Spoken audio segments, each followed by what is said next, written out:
नमस्कार प्रभाती किचन रे आपण समस्त को मो तरफ अनेक अनेक स्वागत। आज मु आपन सहित शेयर करी आम ओडिशा फेमस माछ बेसर रेसिपी। ताहले चलतु स्टार्ट करिबा। प्रथमे माछ को धोई नहीं गोटे प्लेट रे रखी नहीं एबे सेथिरे हळदी लूण एवं गोटे फाळ लेंबुर रस को गोळेई की रखिथिली। सेई गोळेई थिबा हळदी लूण एवं लेंबुर रस को माछरे देइकिरी भलसे गोळेई नेइची। लेंबु देवा द्वारा माछरे थिबा आमिष बास्ना टिके कमी जाई थाए, सेथिपई मु एठारे लेंबुर रस देइची। आपणक पई ऑप्शनल, जदि आपण चाहिबे देबे, न देले मध्ये चलिबो। एबे गोटे कड़ाई गरम करि नेइची। कड़ाई गरम हे जिबा परे एबे मु सोरिष तेल कड़ाई रे देइची। तेल भलसे गरम हे जिबा परे कड़ाई रे माछ को देइची भाजिबा पई। मु गोटे थर रे गोटे माछ देइची, जेहेतु माछ टिके बड़ अछि गोटे थर रे गोटे ही जगह हबो। जदि मु दुईटी एका थर के देइ दोची माछ भांगी जिबार संभावना थाए। आपण माछ बेसर पई को भी माछ नेई परिबे। मु एठारे पानी आखिया माछ नेइची। आपण जदि चूना माछ हेउ किंबा बड़ माछ हेउ किंबा कटा माछ जो भी माछ नेइकिरी एई प्रोसेस रे बनै परिबे। माछ एबे भाजिबा पई मु कड़ाई रे देइकिरी आर साइड रे माछर तरकारी बनैबा पई मु एठारे किछि मसला रेडी करबी। माछर बेसर जेहेतु आमे बनैबा, प्रथमे गोटे मिक्सर रे 3 चम्मच मु सोरिष देइची। सोरिष मु एठारे धला सोरिष देइची। आपण जदि चाहिबे कला सोरिष मध्ये धला सोरिष बदल रे नेई परिबे। प्रथमे धला सोरिष को मिक्सर रे देइकिरी मु गुंड करि नेइची। ता परे मु अल्प सेथिरे पानी देइकिरी ताको भलसे बाटी नेइची। सोरिष मसला हे जिबा परे एबे से मिक्सर रे आउ 2-3टी लंका, आपण राग जो हिसाब रे चाहिबे सेही हिसाब रे कम अधिका करी लंका देई परिबे। एबे सेथिरे किछि रसुण 10-12टी रसुण, ता संगरे गोटे खंड अदा को छोट छोट करी काटी नेइथिली। एबे सेही सब को बाटी नेइची। आपण जदि चाहिबे अदा न देले मध्ये चलिबो। आमे बेसर बनेबा टाइम रे मसला जेतेबेले रेडी करि थाए सेतेबेले आमे अदा मसला रे देई न थाए। जदि आपण न देउछन्ती मध्ये चलिबो, किंतु जदि मसला बनेबा टाइम रे अदा गोटे खंड देई दोउछन्ती ताहले तार टेस्ट भलो आसी थाए। सेतिबे मु एठारे अदा देइची। आपण जदि चाहिबे स्किप मध्ये करि परिबे। तापरे गोटे बड़ टमाटो को मध्ये नेइकिरी मु एठारे बाटिकिरी गोटे जगह रे काढिकिरी रखि नेइची।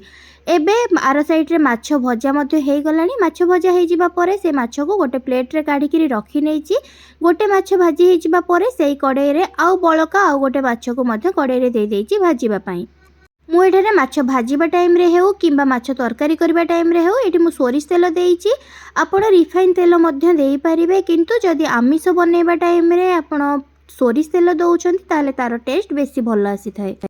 गोटे साइड रो माछ हे जिबा परे मु तार आर साइड को उल्टेई नउची। आपण माने मते कमेंट सेक्शन रे जणै परिबे काहाको माछ बेसर खाइबा पई भल लागि थाए एवं आपण एई उपाय रे बनांती किंबा अलगा किछि उपाय रे बनौचंती। एठी माछ भजा मोर हे गलानी। माछ भजा हे जिबा परे मु जो प्लेट रे प्रथम रो माछ काढी के रखिथिली सेई प्लेट को एई माछ मध्ये काढी के रखि नेइची। माछ काढी के रखि नबा परे जो कड़ाई रे माछ भाजुथिली सेई कड़ाई रे गोटे बड़ साइज रो पियाज को लंबा लंबा पतला पतला करी काटी नेइथिली।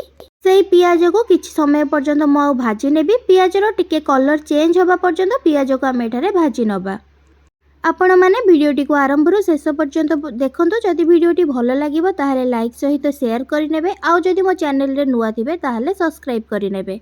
पियाज टिके कलर चेंज हे जिबा परे पियाज रो कलर जेतबे टिके गोल्डन कलर हे जिबो सेई टाइम रे मु किछि मसला देइची। प्रथमे मु स्वाद अनुसार लूण, ता संगरे हळदी गोटे चम्मच देइची। ता संगरे मु एठारे गरम मसला गोटे चम्मच, धनिया गुंड गोटे चम्मच एवं जीरा गुंड गोटे चम्मच देइकिरी पियाज सहित मसला को गोळेई नेइची। गोटे मिनिट पर्यंत गोळेई नबा परे गैस को मु एठारे स्लो फ्लेम रे रखिची। ता परे बाटिकी रखिथिबा लंका अदा रसुण रो पेस्ट को देइकिरी किछि समय आउ गोटे 2 मिनिट पर्यंत गोळेई नेइची। टिके कंचा बास्ना कमी जिबा परे बाटिकी रखिथिबा टमाटो को एबे मसला सहित देइकिरी आउ किछि टाइम पर्यंत गोळेई नउची। मसला कसिबा टाइम रे गैस को स्लो फ्लेम रे रखिकिरी मसला को 10 रु 15 मिनिट पर्यंत कसी नेबे। जेतेबेले मसला रो तेल अलगा हे जिवो सेतेबेले मसला भलो से कसी जाइतिबो। सेई टाइम रे आपण बाटिकी रखिथिबा सोरिषर मसला जोडा में बेसर पई बनैथिले सेई सोरिष मसला को मेठारे मसला सहित देइकिरी आउ किछि टाइम पर्यंत कसी नउची। सोरिष मसला देई सारिबा परे बेसी टाइम पर्यंत कसिबेनी, नहले तरकारी पिता हे जिबार संभावना थाए। सेति पई मसला को बेसी टाइम न कसिकिरी 2 रु 3 मिनिट कसी नबा परे पानी आपण जतिकी झोल रखिबा पई चाहिबे सेही हिसाब रे देबे। मु एठारे गोटे ग्लास पानी देइची। पानी देई सारी किछि टाइम पर्यंत फुटिबा पई झोल को छाडी देबी। तरकारी आमर फुटी जिबा परे मु एबे गोटे फाळ एठारे आंबुल देइची। आपण खट्टा जतिकी चाहिबे, जदि अधिका चाहिबे ताले अधिका, कम सेही हिसाब रे आंबुल देबे। ତରକାରୀ ଫୁଟିବା ସମୟରେ ଆମ୍ବୁଲ ଦେଇ ସାରିବା ପରେ ପ୍ରଥମରୁ ଭାଜିକି ରଖିଥିବା ମାଛକୁ ମଧ୍ୟ ମୁଁ ଏବେ ତରକାରୀରେ ଦେଇକିରି ଆଉ କିଛି ଟାଇମ୍ ପର୍ଯ୍ୟନ୍ତ ଫୁଟିବା ପାଇଁ ଛାଡ଼ି ଦେଇଥିଲି। ଶେଷରେ କିଛି ଧନିଆ ପତ୍ର ଦେଇକିରି ମଧ୍ୟ ଗୋଳେଇ ନେଇଛି।